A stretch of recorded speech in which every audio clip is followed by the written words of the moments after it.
Friends, an important news has come from the Tamil Nadu government. It has appeared in Deccan Chronicle, which I read it to you for your kind information. Tamil Nadu government announces rupees 12,100 crore farm loan waiver. The Tamil Nadu government on Monday announced the waiver of agricultural loans worth rupees 12,100 crore, benefiting 16 lakh 43,000 farmers who had been distressed due to calamities such as the pandemic, cyclones, and unseasonal rains. Making the announcement under Rule 110 in the State Assembly, Chief Minister Edappadi K. Palaniswamy said the loans taken from the cooperative banks by the farmers would be all written off with immediate effect. The required financial allocation would be made in the interim budget, he said. A very good news for farmers.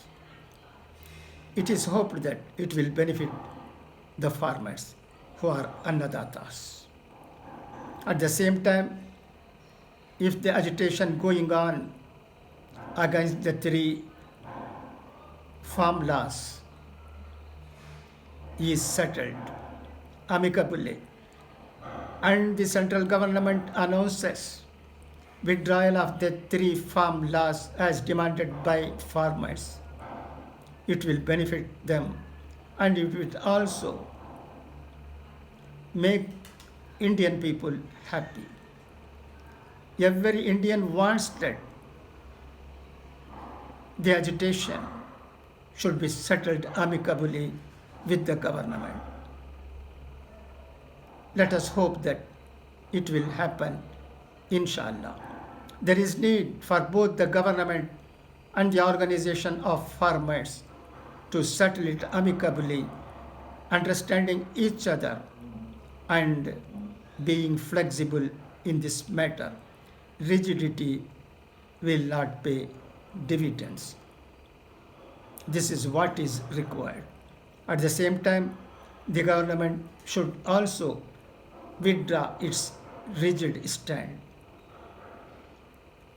and make farmers understand the importance of settlement by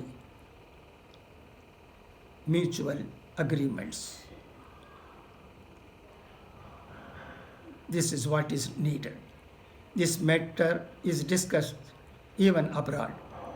There is news even from America interfering in our internal affairs in this matter. They have expressed their views. It is right or wrong, it is a different issue. Legal experts will throw light on that subject. I have nothing to say. People like me can only say that there is no need for any other country to interfere in the internal affairs of any other country. If it happens, there will be more trouble, there will be more chaos and confusion. And so, there is need for settling every issue amicably in a manner pleasing all. Yes, thank you for your listening. Inshallah, let us meet again.